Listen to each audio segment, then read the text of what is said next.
When setting goals, are you being very intentional? Are you deciding exactly what you want, understanding what you want, and really knowing if that goal that you are setting is going to create success? Of course, when you're setting goals, you're not just going to magically have them. It's not a one size fits all or it's magically going to happen, but are you being intentional with how you're setting those goals and how you're setting yourself up for success by setting those goals? Because honestly, there are multiple ways you can make mistakes when you are goal setting. And today I want to talk about 10 of those because it is really important that you know the things that may already get you one step in the wrong direction when you're setting your goals. Today, we are going to talk about 10 of these. If you have goals like this, maybe just alter them, change them, see how you can really set yourself up for success, either for the week, the month, the year, whatever it may be. Really look at your goals, figure out if that is what is holding you back, one of these 10 things or multiple of them. I used to set goals using some of these, and it makes sense why I didn't achieve my goals. Now, realistically, I don't go through this checklist, but when I'm thinking about my goals, I do try to think about a few of these as I am writing my goals to make sure that I am on a path to success. So welcome back to Balance While Blooming. My name is Bridget. I'm 26 years old. I am the founder and creator behind Balance While Blooming, and here we share all the ways that you can balance your busy life and bloom into the person you want to be. Now, I have a core 5 that I want to talk about throughout my journey, and that is believing in yourself, building the life of your dreams, blooming daily, finding balance throughout your day, and really becoming that person. And goals fit into every single one of those categories. You need to believe in your goals. You need to build a plan for your goals. You need to start taking action towards each of those goals. And you need to really balance in those habits, routines, systems that are going to help you achieve your goal from where you are today to where you want to go. And over time, you will become. But taking a step back into believing in yourself, first things first, I always want to remind you to believe in your goals, believe in what you want, and really go at your goals with your full heart. Really make sure that you are pushing yourself, but also that you are taking steps towards the person you want to be, and that you are following your heart, your dreams, and who you want to become. So let's jump into these 10 mistakes. I'm not saying if you do any of these that you are wrong. It is just letting you know things that you may want to tweak as you're goal setting or reevaluating your goals as you reset and check in, because it's really important to know what might be holding you back other than you taking no action or not doing the work. What in that goal setting or really understanding what your goal is may be because of one of these things. So let's jump right in. Number one thing that might be holding you back, or one of the biggest mistakes, is not writing down your goals. Now, there is a psychologist professor that did an entire study and showed that people who wrote down their goals are 42% more likely to achieve them compared to people that just think about them or just don't put it down on paper. Now, what is that saying? It is getting all of your senses to not only can you read them out loud because you remember exactly what you want, so you can read it, you have written it down, so you have physically done it, you can see it, and you can think about it. So think about how many of those things that are connecting together to wire your brain to want that. So really start writing down your goals, because if you're not writing them down, first off, they're not going to be specific enough. You're going to alter them as time goes on, and you know exactly what you want. 42% more likely to achieve if you write them down. So that's already a step in the right direction. I love this next one. It's all about balancing all areas of life. So you need to have goals for every single area of life. You can not just focus on 1 to 2 areas of your life when you are goal setting. Yes, you can do that at a time. So for me, I break down my yearly goals into 6-month goals, into quarterly goals, into monthly goals, and then I break those down throughout the month. Now that seems crazy, but what does that do? It lets me take a section at a time to do a different area of life. You need variety. You need to grow in all areas of life. You cannot just be a one area success. You will not grow that way. You will not achieve that way. You need to not also focus on one thing and have that balance, because you will burn out. You will lose sight of exactly what you want, and you really will fall off track even when you do achieve it, because you aren't balancing all your areas of life. You are only focusing on one or two. You're going to get stuck in that growth. So you really start bringing into all aspects of your life. Think about your areas of life. Where do you need more balance? Where do you need more growth? Where do you need to set those goals and really take action on those maybe in your next season of life? Number 3, setting too many. People think I'm crazy for 2025 setting 25 goals. Now, let me tell you, none of them are extravagant big goals. Now, some of them are for some people, but for me, having that will let you overwhelm or lose track. If you are new to goal setting, focus on 5 to 6 goals at a time, maybe even 3. But as I said, you need to balance multiple areas of life. So make sure that when you start, you know exactly what you're going to work on, and pick a few things that you're going to do. But you also don't want to be overwhelmed or even not even know where to start, because there's too many options will just kind of give you that decision fatigue. So setting yourself up with only a few is really good, and know which ones you are going to do first if you do have a lot, and spread them out so that you don't spread too thin, and that you know exactly what you're going to do and how you're going to achieve every single goal if you do have a lot. But make sure that you are limiting to yourself for what is capable for you in a specific amount of time. Going with too many is too vague. You need to be very specific. You need to think about those SMART goals. You need to have something specific, something measurable, something attainable, something relevant, and something time bound. So you need to have very specific goals. For an example, let's do working out or weight loss or fitness, right? What you need to focus on is, I want to get fit this year. No, okay, do you want to lose weight? Do you want to gain muscle? What do you want?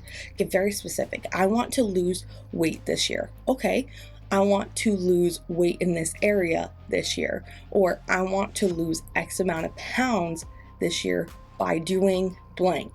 So then you have very specific of what you need to do and what activities, what actions, and what mindset you need to go into to get very specific. So don't go in it very vague, because you will never achieve it, because you don't exactly know what you want. You're not creating goals for an outline or even a starting action. A lot of times people are just choosing goals, not knowing exactly the path that they want to get there, to achieve it, or they don't even know where to start based off where they are today. So building a plan and a course of action or an outline not only keeps you on track, but also gets you a starting action to create that momentum. You're excited about it. You know exactly how you're going to start.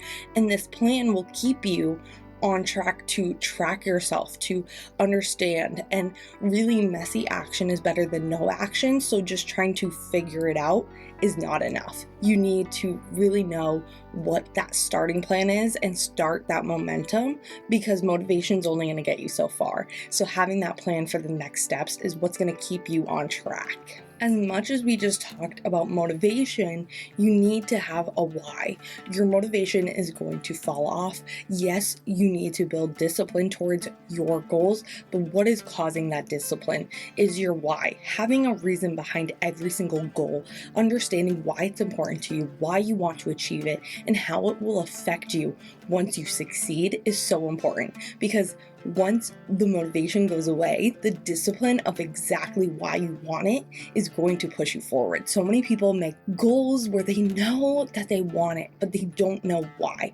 And I always say, do a 7-step process. Say why. Whatever that answer is, still going to be pretty vague. Why that? Why that? Why that? You are going to get almost a paragraph once you get to 7 whys of exactly why you want your goal. It's going to make sense to you. You are going to understand it. You are going to get emotional. It's going to be very core. And this will take time for you to get good at the why. But it's really important that you really push yourself to be vulnerable of exactly why you want every goal that you want to achieve. Stop playing it safe. It's really time to get out of that comfort zone. Keeping your goals within your reach or within your comfort zone is going to hold you back every single time. You're going to achieve it. Yes, you're going to be able to check it off, but really understanding that you must push yourself to achieve more, to achieve that next level, to achieve that person you want to become, to achieve that overall life that you want. You can't keep it small. You can't just be in this comfy life, because then you'd be fine where you're at right now. That goal doesn't really matter. That goal is not pushing you to become who you really want to be. So keeping it within your comfort zone is keeping you trapped in something that you don't even want to be a part of. And honestly, it is so important that you don't let yourself down by doing something outrageous where it's too scary, but something that is going to push you out enough to become more, and then another step, and then another step, one goal at a time, to get into a new comfort zone, into a new level of comfort. Is going to take that discomfort, is going to take that action that feels scary in your gut, but you know that you can do it because you're capable of doing it. And that's all about the belief. But if you keep it within your comfort zone, you're never going to level up. You're just going to be playing it safe, and your life is realistically never going to change. So no matter what your goal is, yes, you achieve them, but you're not getting anywhere for the person you want to be. Now we are going into the progress. Now you are showing up for your goals. You're taking these actions, but are you actually tracking what you're doing?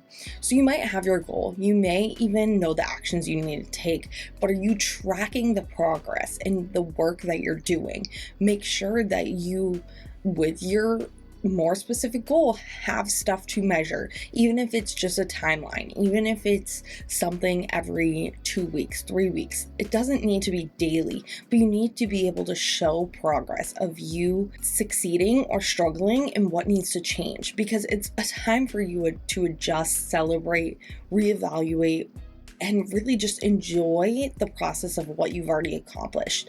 Because as much as achieving the goal is a big milestone, something to celebrate, it's also important to do those check-ins for the progress and be proud of yourself for what you've already achieved. It is really important that you see the progress to keep you going. You're human. You want that success. You want that growth. But no progress and no tracking is just going to keep letting your mindset down. It's going to affect you mentally, and it's going to affect realistically how you treat yourself. So it's important that you are showing that you are putting in that time to track your progress. This next one is something I've been really trying to work on with mindset, and realistically taking small steps is just as important, and don't try to take big leaps. Why? Because first off, you're rushing the goal. You want to take your time. You want to experience every single thing, because the goals you are setting are going to make you next level, which means you need to become a different person. That means you need to evolve over time, and these small actions do add up to big results, and you are learning, growing, and evolving throughout the way, and blooming into that next level that is going to let you achieve that goal. So if you take big leaps, try to cut corners, and really just fall off track, you're not going to achieve. Or you may achieve and then you'll lose it right away because you didn't have those lessons, you didn't learn. So really take it step by step. Enjoy the journey. I know I talk about journeys, I know I talk about taking it one step at a time, but when you really want something or you're so close to achieving it, you may cut a corner here and there, and it really backfires every single time. I did this with something last year, and it was kind of heartbreaking how quickly it just ran away from me, because I tried to not cheat code it, but I just didn't put in the time and energy that I should have, and now I'm paying for it now to redo the whole process and become that next level and become that person to achieve that. And that's okay. That was a learning lesson for me, and now I can tell you guys about it. But it's really important that you don't cut the corners, that you are very intentional with every step you take, and that you are understanding in the now why you're doing the work for that goal. And last, and my favorite, is others' expectations. Are you following your passions, your desires, and your wants, or are you following the path or journey that someone else wants you to go on? Stop making goals for everyone else. Stop making goals to make people happy. Stop making goals for others, and let them live their life. Let them judge you from afar. Let them understand that that's not what's for you, and put your foot down of, that's not for me. That is not what I want. And honestly, I want something different, and that is okay. This is my life, not yours. You can be a part of my life, but my goals are mine. I want to achieve what I want to achieve, and I want to realistically share them with you. But if you don't support me, that's okay. That's your choice. And really having that conversation with people that these are going to be my goals. I love that you want that for me, but that's just not for me. And I also am going to put an extra in here, is just really keep your goals to heart. I know I share with you my goals, but I'm not always sharing with you the journey that I'm getting there, how I'm getting there. You just don't want someone to take away that joy for you. So as much as I'm telling you to fix all these small mistakes and make sure that you are tracking, make sure that you have a goal, that you are setting goals with intentions, that you are understanding everything. Keep those to yourself within reason. It's really important that your goals are for you and that you achieve them, and nobody is there to step in your way, alter what you're doing, or even change your mind. Keep those with the people that matter to you, with a mentor, with a coach, with your family, with your significant other, people that are going to support you no matter what you choose. And here at Balance While Blooming, I have that community. I'm always available via DM on Instagram. Feel free to leave a comment and let us know the type of support that you need, how I can help you. And honestly, it really just takes you believing in your goals, building that plan for success, understanding what you need to do, find that balance in your daily life that you can put in the actions and start blooming consistently. And over time, these goals will become a reality as long as you are going with intention, that you are setting for what you want, and that you really check in with yourself and make sure that you are still on track and you're not making any of these small mistakes that you just may overlook, because a lot of these are easy to be overlooked, and that's okay. It's really important that when you check in with yourself or set goals and re-evaluate them, that you understand that these mistakes may be the thing that's holding you back. And if you just alter a few little things, success could be right around the corner once you take a little bit more action. So I'm here to support you every step of the way as you balance, as you bloom, as you go after your goals. And I am always here to help you with your mindset, with your productivity, showing up, and really creating this community of people who are just coming together to do it one step at a time, bloom into their best selves, become the person of their dreams, and really just taking their goals one step at a time. This is your journey, not mine, and I'm here every step of the way. And I will see you guys soon. Bye, guys.